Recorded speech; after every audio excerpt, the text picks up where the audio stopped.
common between an entrepreneur, a product manager, and a radio jockey? Well, that is our guest for today, Ms. Padmini Janaki.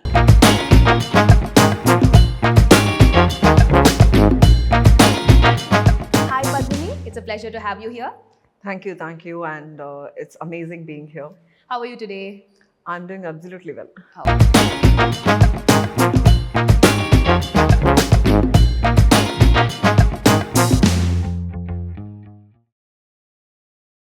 Okay, so you've had a very interesting career trajectory, right? A radio jockey, UI UX designer, product manager, author, a lot of different things. So, and all of this you've accomplished at such a young age. I mean, you're just in your early 30s. So, how has the journey been for you so far? And could you just walk us through that? Yes, I think from my initial stages of my career, right, people always tell me you pick something and then do that so well for so many years. Then you are keep on moving. Just imagine how my resume would look like, right? Like starting from somewhere, from media, then going into designing in a corporate company, then into technical product management, completely moving to technology side, then again going back to becoming an author and an entrepreneurship. I think this 10 years has been definitely with the different parts and different areas of, exploring myself. But I really think it just helps me to what I am today or who I am today. And these journeys and these, pathways were so important to me for what I'm doing today because it brings in a lot of perspectives. It brings in an exposure to different types of people. Like in corporate, you find one type of people, and then in media, you find completely different type of people. Both of them, they would probably live in Chennai, but as people, they're very different. So this kind of knowledge would not come from textbook, would not probably come from your masters or anything like that. Only when you go work there, meet people, you get that. And as a personality, I'm also somebody who would get really bored very, very quick. Probably I have this adult ADHD problem as well, where I get into something, I really learn it very, very quick. I would probably get promotions, get the best of best over there, and then I want to move. So entrepreneurship for 4 years I've been doing because it's huge. No matter what I do, whatever the problem I take, it's really, really hard to really get there in a faster way. So I think no regrets at all for doing multiple roles from multiple companies, very different roles altogether, from different countries as well, because that's what makes me what I am today. Okay, lovely. So today you're doing Life, right? You're the co-founder and entrepreneur of Life. So what exactly is Life, and how different is it from the other fertility spaces in Chennai? So I think my entrepreneurship started with Mind and Mom like 3 years back, where we helped women with their mental health, physical health, and nutrition health through an app across India. And Mind and Mom till date is a very, very successful app. It's a number 1 app in the category of fertility in India. After meeting or talking to 3 lakh women or catering to 3 lakh women, what I've realized is technology is amazing, it's scalable, it's sustainable, all that is great. But then people still like to see the doctor, like to see the physician, to have that physical, connection, touch point with doctors to really solve the problem 100%. So from Mind and Mom, there is a physical place that we have started, which is a smart clinic called Life. With Life, how is that different? Is we are completely asset light. We are a smart clinic across the country. Right now, we are predominantly in South, but planning to expand in the North as well, where we are pretty asset light. Like, let's say there is a fertility treatment and it's going to cost you some 4 lakh. A fertility center would cost you somewhere around 4 lakh because for a reason that because they have this interiors done, they purchase the machineries, equipments, all that together. But how we do it is we have very smaller setup up to the ultrasound, up to 25-30% of the treatment space, and then move it to a hospital which is already having that setup. This way we are able to reduce 40 to 50% of the treatment cost because treatments like fertility are not under insurance. So this is an out of pocket purchase for them, expense for them. So it's becoming very easy on the pocket. And the next thing, what people are so fearful of when it comes to meeting a gynecologist is that person going to be a little judgy, and they're going to ask me questions that I'm not very comfortable with. Like even before starting Mind and Mom or life for that matter, I was so super scared of meeting a doctor, because the moment you want to meet the doctor, the fear starts, and it just builds up on your way to the clinic. And the moment you go there and then wait in the waiting area, it just goes to 70%. The moment you see the doctor, it's more than 100%. Where would you go talk to them about anything meaningful or constructive? It's going to be super scary, and you would just accept whatever medicines that they say, and 70% you wouldn't even share it with her. You'd be like, okay, fine, let me not tell this to her. So I wanted to bring in a very safe space for women where they talk to the doctor like they talk to a friend. Very, very millennial focused, and everything is on the tech, that they can track everything, every single thing about them on the app, and then they can directly go. The other thing that I personally hate is waiting for the doctor. Like you would probably get an appointment at 5 o'clock, and you'll be waiting there till 6, but the doctor wouldn't even see you, right? So those are the things that we wanted to eliminate from meeting the gynecologist setup in first place, and that's what we do. And women are happy, couples are happy. We are also very happy about this new perspective in healthcare. Right. That's very interesting because I read in your LinkedIn bio that I think the first time you had to meet a gynecologist, a male gynecologist, you were kind of uncomfortable. But today, in your fertility space, I think you're working with a lot of male doctors. So, how has that perception changed, or did you just accept it? I think even today, 90% women in India wouldn't be comfortable going to a male gynecologist, right? I mean, it's still a man, it's still somebody I'm not comfortable with. Even with the female gynecologist, a lot of us are not comfortable, right? So I was that woman, I was that girl, and I was 21. Absolutely, I wasn't like okay with a male gynecologist at all. I would ask the reception, do we have a female gynecologist? And then I will fix up an appointment only when she is available. But after 10 years, like when I started Mind and Mom, I was 29 years old, or I think 30 years old. I was quite okay working with a lot of doctors, talking about topics that I thought were taboo, thought I shouldn't be talking to a doctor, male doctor in first place. So I think that was quite a transition. And now I think I've sort of had that objective and a very matured way of looking at healthcare. And I want every woman to sort of have that maturity and be okay with whoever you are, whatever you are, be proud of your own body and be proud of what you are, and which is completely okay with. Right, right.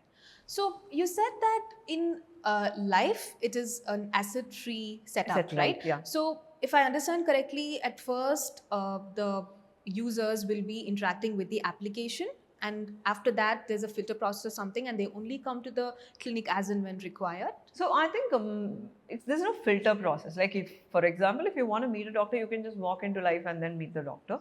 But we focus a little more on the preventative health. Like for example, even for the corporates, we curate a master health checkup for just women. Like what we get from the companies is usually male focused. That will talk more about liver, that will talk more about cardiac, but nobody talks about cervical health. Nobody talks about breast health or period health, PCOD at all. So we curate a lot of preventative health checks for women in companies. That's one thing we do, and a lot to do with cervical cancer, HPV vaccines as well. Women can just walk in, but if once they walk in, a lot of their process, a lot of things about their own health is available in the app that they can track upon. Okay, I have a vitamin D deficiency. These are things I must be doing.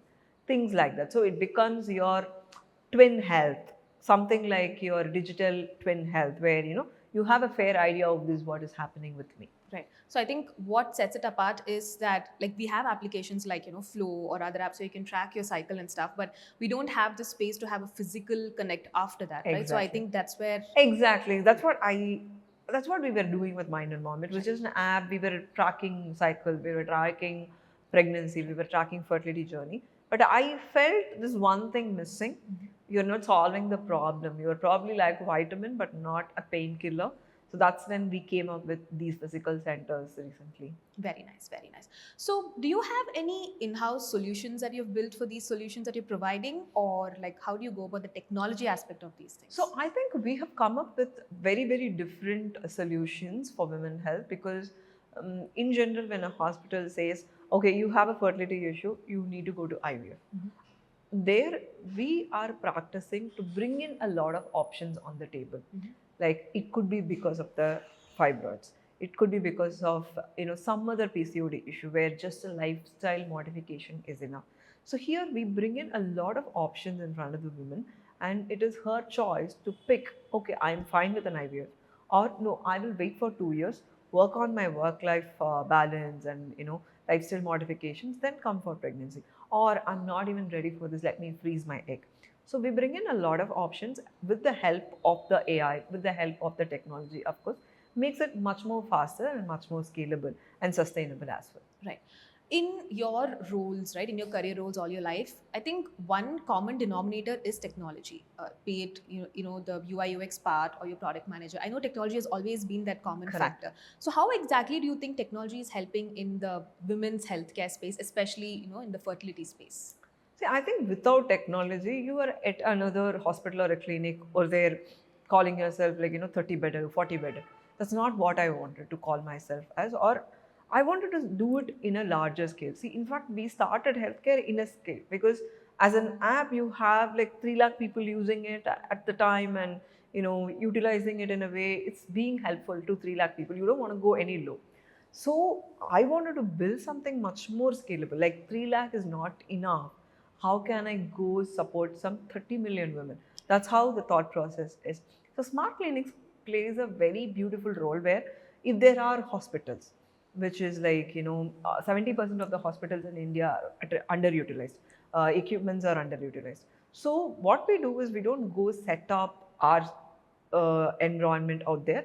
We pick their center, their hospital, take just a small place in it, and then make it a live space, and women can utilize that. That way they are reducing a lot of cost, and it still gives you a premium treatment at the cost of just 50%, 40% of what you would otherwise pay.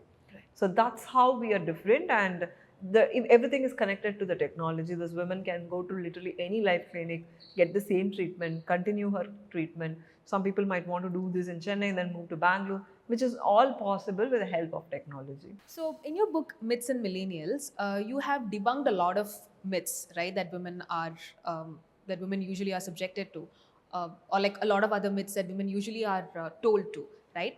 Do you think working women equal to complications in pregnancy process is a myth, or do you think there is some truth to it? I think when it comes to myths, there are quite a lot of myths around pregnancy, not just with working women. I think in women gender itself, right? They say hospitals are pushing for C-section. They would say there are quite a lot of myths. There are very funny things like if you are puking a lot, it's a boy. So many things which are silly, but also some myths that would probably derail what you're supposed to be doing as well. So I really want women to take a very informed decision when it comes to pregnancy. See, I am from the industry of fertility and pregnancy. In fact, if women are not getting pregnant, I wouldn't be making money. But I still tell women, only if you're 100% sure that you want to have a baby, that you want to form a family in this form, never go for pregnancy, because it's a lot of responsibility, right? Only a responsible mother can raise a responsible child. So it is like you're signing up for this 100%. If not, you're not doing this at all. Because what happens is like a checklist, a lot of women, right? Okay, 25, I'm getting married. 28, I'm having my first child. 30, I'm getting my second child. Then 32, I'm having a house. No, it doesn't work that way, right? The life doesn't work that way. Your life and my life is so different. And I think women need to choose what is right for them. And in a place where the choices are not given, I think women should just walk away from that place. That's what I believe. And for working women, of course, we take care of ourselves much better than, you know, a women of Esther years, right? Like our mothers versus us, we are little more focused on ourselves, which is the most beautiful thing. and we are not living in a life which is not serving that mutual respect, or where your choices are not respected, which is a nice thing. And we don't really prefer to have a child like very early, because we think about financial stability, which is a very good thing. So I think the ecosystem and healthcare should go around that. I don't think women should go around what is the actual norm or system. If a woman says that I want to settle in my career at 32 and then have a financial stability, only then think about the pregnancy, well and good. We say freeze your eggs, which is totally possible. Freeze your eggs. Let's just hack that on a you cannot do so much against your body or so much against the nature, but you can find a hack, and you can afford it because you are financially stable for it. And that's what I that's what my perspective is. Very beautifully put. Okay. So there are two things that I wanted to ask you. The first one is a light question, and the second one is a bit intense. So recently in your Instagram, you had mentioned that gifting for women has to take a different shape. It's usually hampers and vouchers and makeup kits and stuff. Right. But I saw something along the lines of we need to have more helpful, beneficial gifts to women. So what is your take on that? I think we talk about gifts when it comes to Women's Day and when it comes to Mother's Day. I know I used to work at PayPal. I know that people come with rose, and the HR would give you chocolates and a makeup kit and all of it together. But if you ask me, like, leave the gender bias thing aside. But how about you give something useful to her, right? Like a HPV vaccine coupon or a gift card. So even for Raksha Bandhan or anything, you have a woman that you value and so important to your life. I think you should gift her an HPV vaccine card, because that simple vaccine can save you from cervical cancer. Why not? Right? So I think we should redefine and think about health a lot. I think as women or as a society, we put a lot of emphasis on looks, right? When it comes to skincare, when it comes to makeup, when it comes to hair care, the market is itself huge and everything is big, which is a very nice thing. If that gives you confidence, if that gives you whatever you think you are, it's a beautiful thing. But I think we should also focus a little more on what is underneath. Double click and then see what is inside, which is also super important.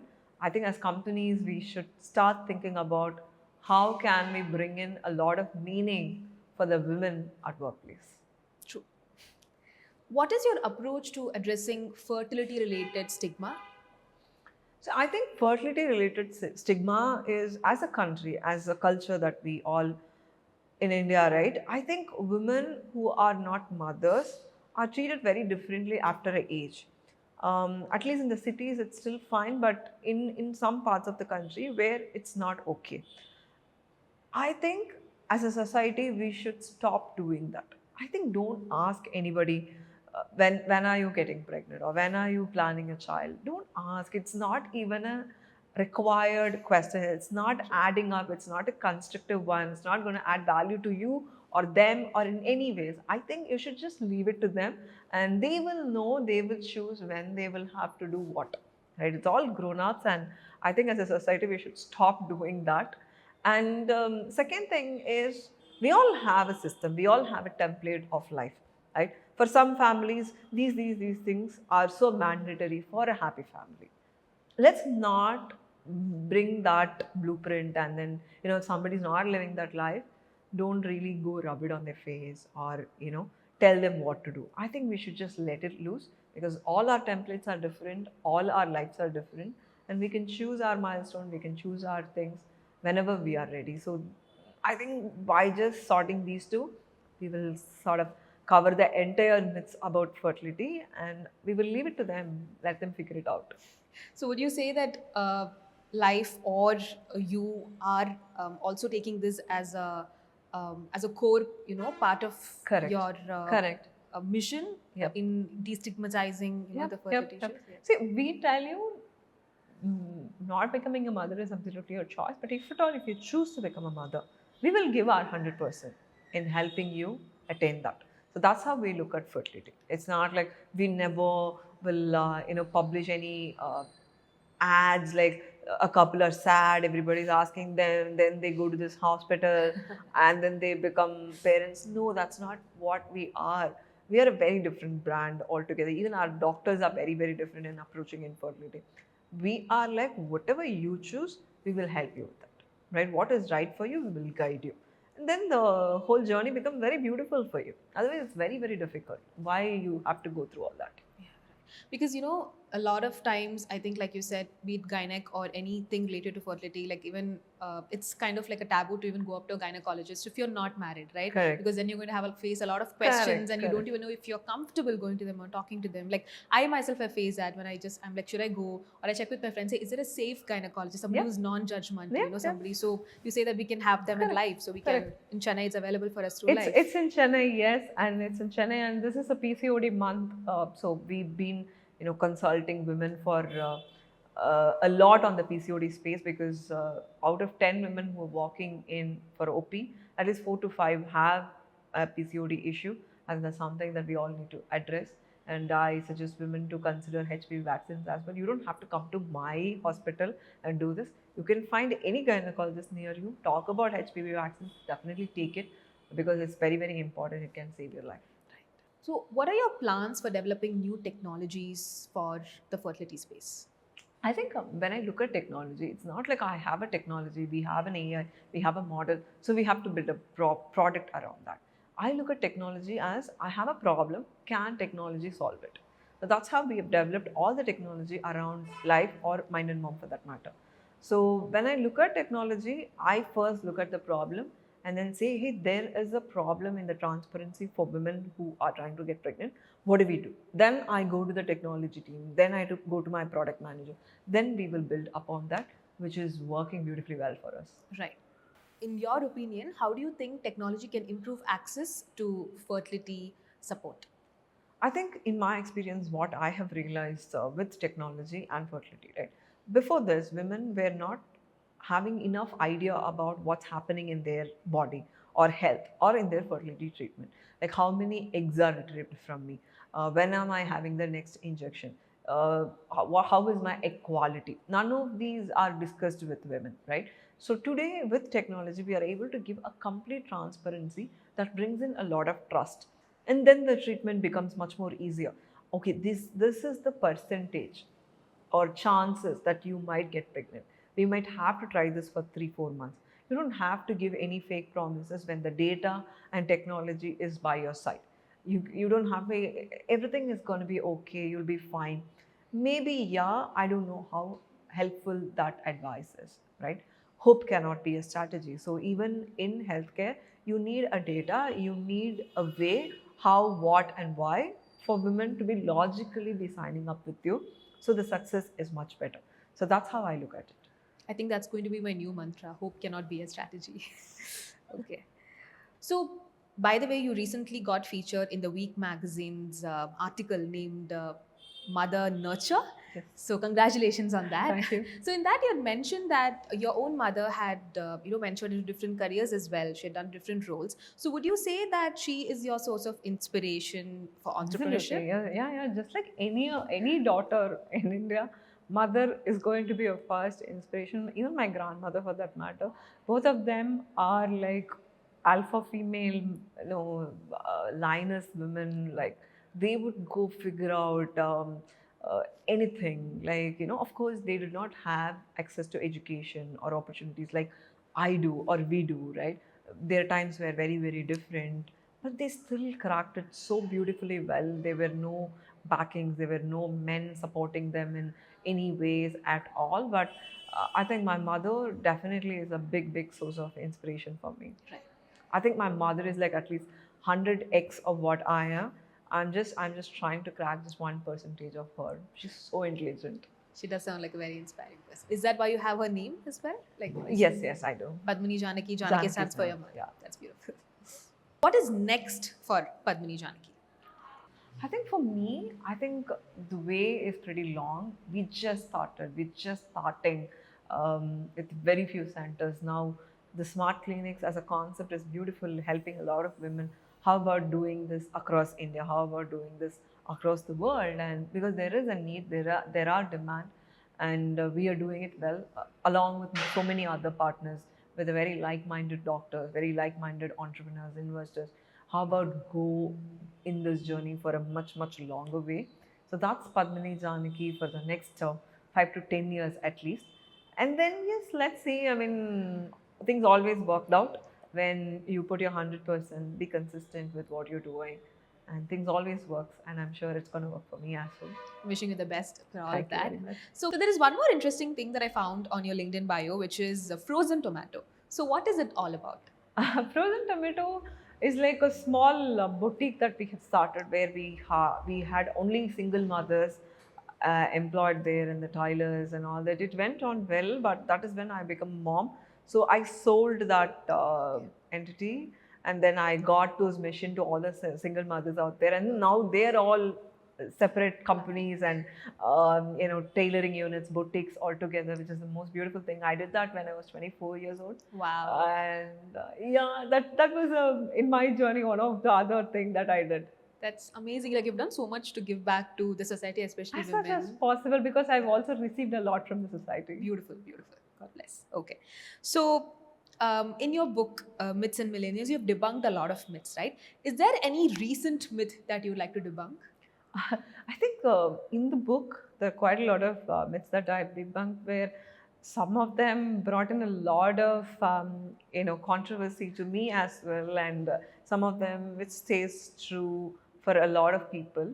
But recently, I think one myth that I debunked in my journey of entrepreneurship, which is not part of the book, is I think always people tell you, that self-respect of, you've attained some place, then you have to just maintain that. You have to dress up in a certain way.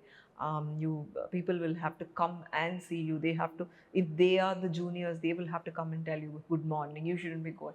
I think there are quite a lot of myths around that on who should address whom first, and that's basically we taking ourselves serious. But the moment you stop taking yourself serious, I think you can be super successful. The moment you're like, I don't care, I'll go talk to anybody, I'll go do any kind of job, I'll wait anywhere. If you can get to that space of with zero ego, I think you can just do wonderfully well in life. That's one myth that I have debunked for myself, and it's working well. Wow, I should really work on that as well. So, in your book, you have mentioned that the Western women empowerment is very different from what is in India, right? So, according to you, what is it in India, and what is one piece of advice that you would like to give to the up and coming entrepreneurs in India? See, I think women empowerment as a version on a textbook is very different when it comes to Western countries and us. But here we've had presidents, we've got prime minister who are women way back. But in other countries, they are just starting to have one by one. But when it comes to respecting women, and when it comes to uh, prioritizing women, I think each and every country has a very different definition, but India is not that bad at all. But the problem with Indian culture is women are not given too much of a choice, right? For women who are just even trying to get a permission to go out, to go study in a lot of parts of India, women empowerment is very different for them versus you and me. True. Right? 100%. You and me shouldn't even be complaining too much about it. But she, right now, how you and I can go support her is the question that we need to answer. Okay, we figured it out. Now you can't feel like, okay, there's nothing about inequality at all. There are inequalities in some pockets, on many pockets of India. Now, how we can join hands and then help them is how I look at women empowerment at this point in time. If at all you can't do it in that massive scale, if you are in a room and if a woman is ridiculed for whatever reason, just stand up for her. You never ever put another woman down, and be supportive and then bring her up and then help her. If you can do that in your circle, forget about men supporting us. You support another woman. Let's start from there. And the women empowerment just starts from there. Right. So, anything that in particular you would like to tell to the upcoming entrepreneurs, women entrepreneurs in India? So I think first of all, women entrepreneurs. I keep telling this, but I'm happy to tell it again as well. With this podcast is, I think the first thing that you should just keep away from your concept of being a women entrepreneur, that you are a woman entrepreneur. You are an entrepreneur. There is no easy ticket or a free ticket for you because you are a woman. You're gonna still figure out what the problem is, still figure out if there is a town, still figure out if there is an investment, still figure out how are you going to make money. So always focus on that. Then they will figure out of do you get any benefits because you're a woman, but never ever wait for somebody to come and open the door because you're a woman. You can just totally open the door and let the men also come inside. It's still fine. Right.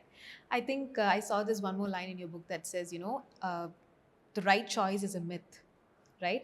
And every choice has a price to pay. Yep. So, is there anything that you would like to, share with us, like, something, a tip or an advice? So I think every right choice is definitely a myth, right? Everything comes with its plus and minus, and sometimes for some choices you have to pay more.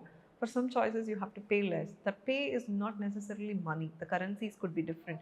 It could be sacrificing sleep. It could be sacrificing being with the family. It could be sacrificing your me time or entertainment or fun hours or going out, whatever. But you still pay, and for whatever you pay, you receive. Okay, then I think that's about it. Thank you so much for being here. Thank you. We Thank had you. a lovely conversation, and Absolutely. I'm looking to seeing you do more out there. Absolutely. Thank you very much. Thank you very much. Thank you so much.